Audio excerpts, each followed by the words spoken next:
Good afternoon everyone, সকলকে আমার ব্লগে স্বাগত জানিয়ে আজকে আমি ব্লগটা শুরু করছি। বন্ধুরা, কালকে আমি সন্ধেবেলাতে দুর্গাপুর ব্যারেজের ভিডিও শেয়ার করেছিলাম। আমি যখন ভিডিওটা আপলোড করি তার আগে আমি ভিডিওটা রেডি করতে গিয়ে দেখি যে ভিডিওতে আরতির পর্বটা মিস হয়ে গেছে। তো আমি ভিডিওটা যখন বানাই, এডিট করি, তখন কিন্তু দেখছি ভিডিওটা বেশ বড় হয়ে গেছে। তো সেই জন্য আমি কিছু অংশ বাদ দিয়েছিলাম। তো বাদ দিতে গিয়ে আরতির যে পর্ব, মানে প্রদীপের যে পর্বটা রয়েছে, যে এখন দেখানো হচ্ছে, এই পর্বটা পুরোটাই বাদ চলে গেছে। তো বন্ধুরা, সন্ধ্যা আরতি দেখানো ভিডিও ছিল, তো সন্ধ্যা আরতিটাই দেখানো হয়নি। তো সেই জন্য আবারও আজকের ব্লগে আমি সন্ধ্যা আরতি দেখাচ্ছি। তো বন্ধুরা, এখন থেকে যারা দেখা শুরু করে দিয়েছো, তো সকলকে বলবো আমার ভিডিওটা যদি ভালো লেগে থাকে একটা লাইক করে দিও, আর ছোট্ট করে একটা কমেন্ট করো। তাতে গিয়ে নতুন ভিডিও বানানোর একটা উৎসাহ আছে। তো দেখতে থাকো। দেখো, প্রদীপ জ্বালানো হয়ে গেছে, আর এতটাই গরম হয়ে যায়, সেই জন্য এখানে দেখো ভালোভাবে গরমটা যাতে হাতে না লাগে, সেই জন্য কাপড় দিয়ে ওই জায়গাটা ধরে, এক হাতে ধরে রাখা রয়েছে, এক হাতে প্রদীপের অংশ ধরে রাখা আছে। দেখো এইভাবে আরতি চলছে। দেখো ওই দিকে যে মন্দিরটি রয়েছে, সূর্য ঠাকুরের মন্দির যেটা আছে, সূর্যের মন্দির, ওখানেও দেখো আরতি চলছে। আর একই সাথে ব্যারেজের যে সন্ধ্যারতি চলছে, সেখানেও দেখো একই সাথে মানে 4 জায়গায় একই সাথে আরতি হচ্ছে। এটা দুর্গাপুর ব্যারেজের ভিডিও। দামোদর নদ সামনে রয়েছে। খুবই ভালো লাগছিল। আমি শনিবার দিনকে সন্ধেবেলাতে গিয়েছিলাম দুর্গাপুর ব্যারেজ। হেঁটেই গিয়েছিলাম। আমার বাড়ির থেকে, বাড়ি বলতে আমার কোয়ার্টার থেকে 30 মিনিট মতো লাগে, 30 থেকে 40 মিনিট লাগে হেঁটে যেতে। খুবই ভালো লাগছিল।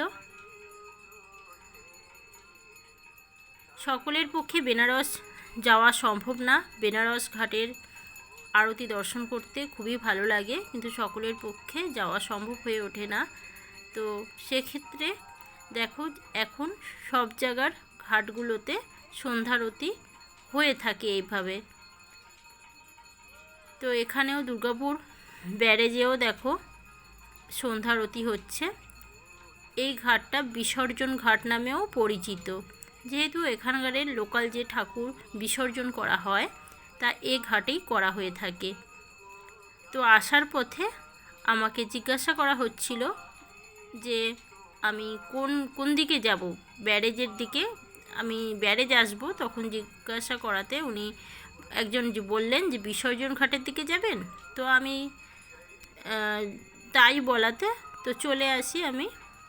দেখো, আর যেহেতু আমি হাঁটা পথে এসেছি, সেই জন্য জিজ্ঞাসা করেই আমাকে আসতে হয়েছে। আগেও যদি বা একবার এসেছি, তাও জিজ্ঞাসা করেই আমাকে আসতে হয়েছে। দেখো, বিভিন্ন দিক মানে দিক ধরে আরতি করা হচ্ছে, যা দেখতে বেশ ভালো লাগছে।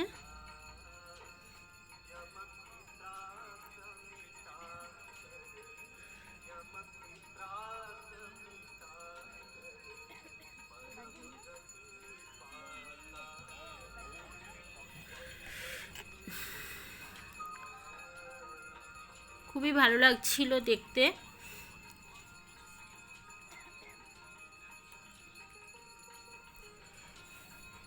একই সাথে হাঁটাও হলো, আর দুর্গাপুর ব্যারেজটাও ঘোরা হলো। আর দেখো, তোমাদের জন্য এই ভিডিও তুলে আনা হলো। তো একই সাথে অনেকগুলি কাজ হয়েছে। দেখো, এখন সকলকে যে যার জায়গায় বসে থাকা বা দাঁড়িয়ে থাকার কথা বলা হয়েছে, এবং সকলের কাছে প্রদীপের প্রদীপ নিয়ে যাওয়া হবে এবং সেখান থেকে সকলে প্রদীপের তাপ নিতে পারবে। তো সকলের কাছে কাছে প্রদীপের আলো নিয়ে যাওয়া হচ্ছে এবং সকলে এক এক করে তাপ নিচ্ছে। তো এরপরে দেখো এখানে প্রদীপ রাখা রয়েছে। এই প্রদীপ কিন্তু দামোদরে ভাসিয়ে দেওয়া হবে।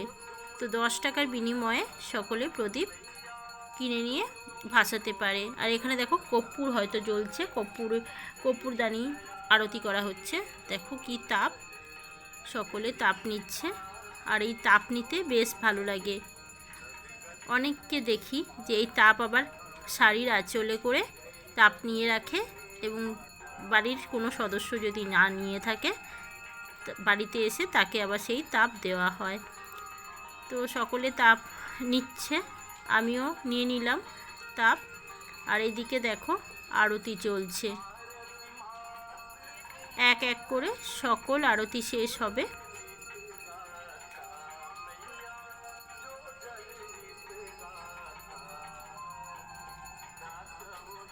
দেখো মন্দিরেও আরতি চলছে আর ঘাটের দিকে সকলেই প্রদীপের তাপ নিতে ব্যস্ত। দেখো সকলে ওয়েট করছে কখন সামনে আসবে প্রদীপ আর তাপ নেবে। প্রচণ্ড গরম ছিল, যদিও বা বাইরে থাকলে অনেকটা স্বস্তি মেলে,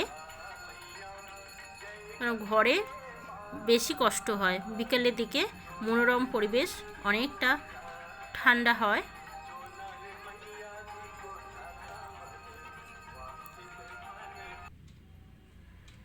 দেখো এবারে আমি ঘাটের থেকে উপরে উঠে চলে এসেছি। আর এখানে দেখো কত কিছু বিক্রি হচ্ছে।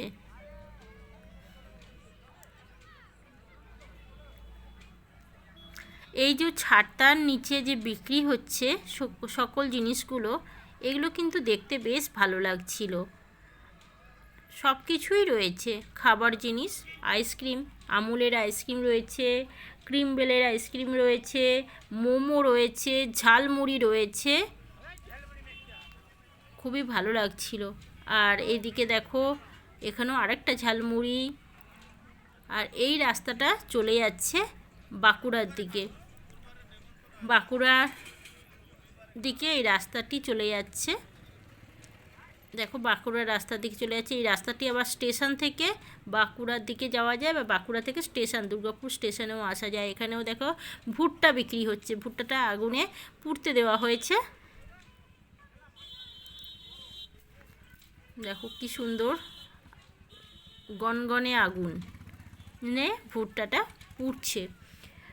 আর এখানে দেখো ঝালমুড়ি বিক্রি হচ্ছে। এই ঝালমুড়ির এই যে জিনিসগুলো আছে না, এগুলো খেতে বেশ ভালো লাগে। আর দেখো ভুট্টার প্যাকেটও রয়েছে এখানে। তো এই বিকালের দিকে দামোদরের পাড়ে বসে মানে এই ঘাটে বসে কিছু কিনে খাওয়া যেতে পারে এবং এই যে দৃশ্য সবটাই উপভোগ করা যায়। দেখো অনবরত গাড়ি চলছে। আর এখানে ঠান্ডা খাওয়া যেতে পারে, লস্যি রয়েছে, শরবত রয়েছে। আর এখানে মোমো বিক্রি হচ্ছে।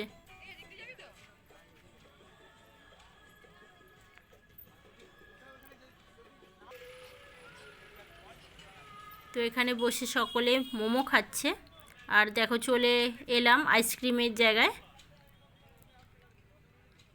দেখো এখানে ভাজা, শুকনো খোলায় ভাজা, বালিতে ভাজা যে বাদাম হয়, সেই বাদাম, মাঠে যে চাষ করা যে বাদামগুলো হয়, চীনা বাদাম বলে থাকে, ওই চীনা বাদাম ভাজা বিক্রি হচ্ছে। এখানে বাচ্চাদের খেলনা বিক্রি হচ্ছে, এখানে আইসক্রিম, এদিকে ফুচকা, সবই রয়েছে মোটামুটি। রোলও রয়েছে, সাইডে যে দোকানগুলি দেখা যাচ্ছে এগুলোতে রোল রয়েছে, আরও অন্যান্য জিনিস, চাউমিন, রোল, এইসবগুলো বিক্রি হচ্ছে।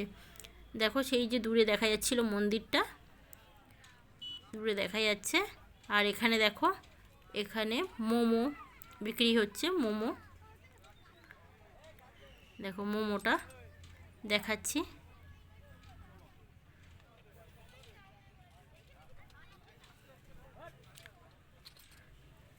ফুচকার দোকান রয়েছে। এখান থেকেই বন্ধুরা আমি ফুচকা খেয়েছি। অনেকগুলো ফুচকার দোকান বসেছে, কিন্তু আমি ঠিক করতে পারছিলাম না মানে কোনটা বেশি টেস্টি হবে। সববার ফুচকা কিন্তু টেস্ট আসে না। তো আমি যে এইখান থেকেই ফুচকা খেলাম, ফুচকাটা মানে খুব একটা ভালো ছিল না, একদমই টেস্টি ছিল না।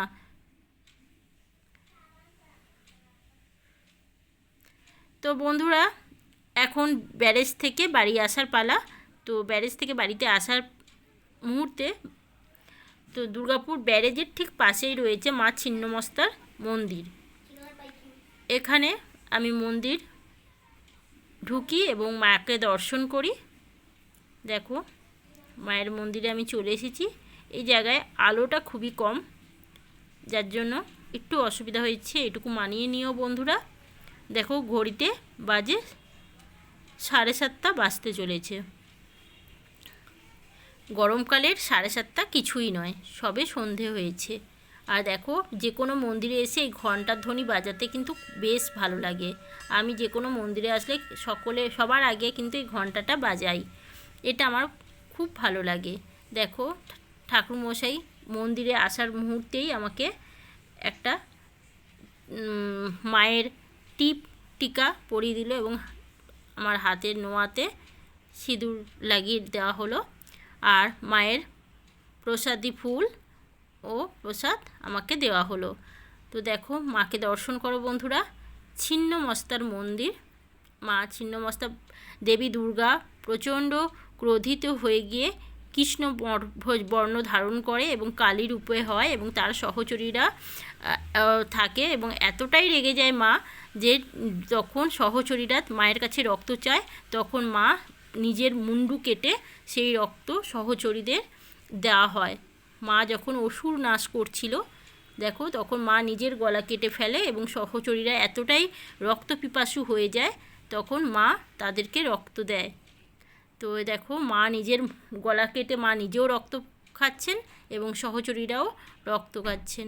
এক মায়ের এক রূপ যা ছিন্নমস্তা নামেই পরিচিত।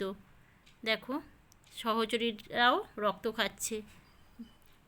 তো দেখো এই মন্দিরটা এখানে খুব বড়, কালী পুজোর সময় খুব বড়, অনেক উঁচু, অনেক বিশাল বড় ঠাকুর ওঠে।